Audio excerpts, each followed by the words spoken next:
আশুলিয়া ও গাজীপুরে শিল্পাঞ্চলের অস্থিরতা কাটছেই না। চলমান সহিংসতা, শ্রমিক ধর্মঘট, বিক্ষোভ ও ভাঙচুরের ঘটনায় পরিস্থিতি বিবেচনায় আজও ৯০টি পোশাক ও শিল্প কারখানা বন্ধ রয়েছে। এর মধ্যে আশুলিয়ায় অনির্দিষ্টকালের জন্য বন্ধ করা হয়েছে অন্তত ৪৫টি কারখানা।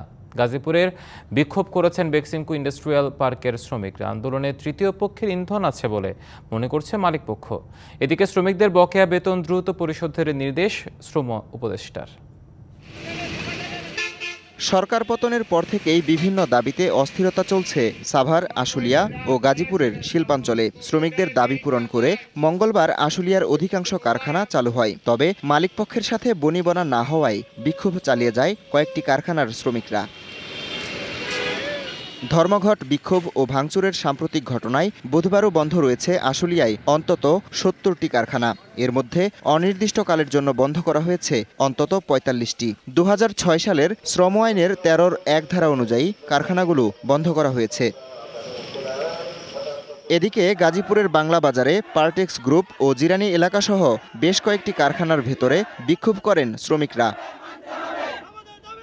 বকেয়া বেতনের দাবিতে টঙ্গীতে বেক্সিমকো ইন্ডাস্ট্রিয়াল পার্কের শ্রমিকরা সড়ক অবরোধ করেন।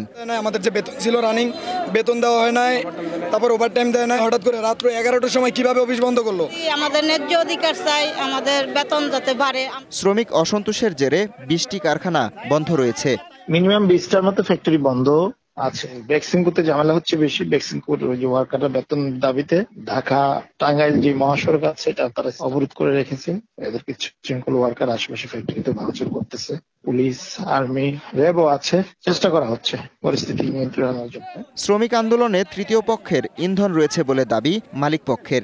অনেক জায়গায় সুষ্ঠুভাবে আন্দোলনটা হচ্ছে না। শুধু শ্রমিক আর মালিক পক্ষ যদি আন্দোলন হতো, এতদিন আমার ধারণা এই আন্দোলনগুলো এতদিন চলতো না। এখানে তৃতীয় পক্ষ কিছু আছে যারা এই জিনিসটাকে পুঁজি করে খাচ্ছে। আসলে অপ্রীতিকর ঘটনা এড়াতে শিল্পাঞ্চলে টহল অব্যাহত রেখেছে পুলিশ ও সেনাবাহিনী।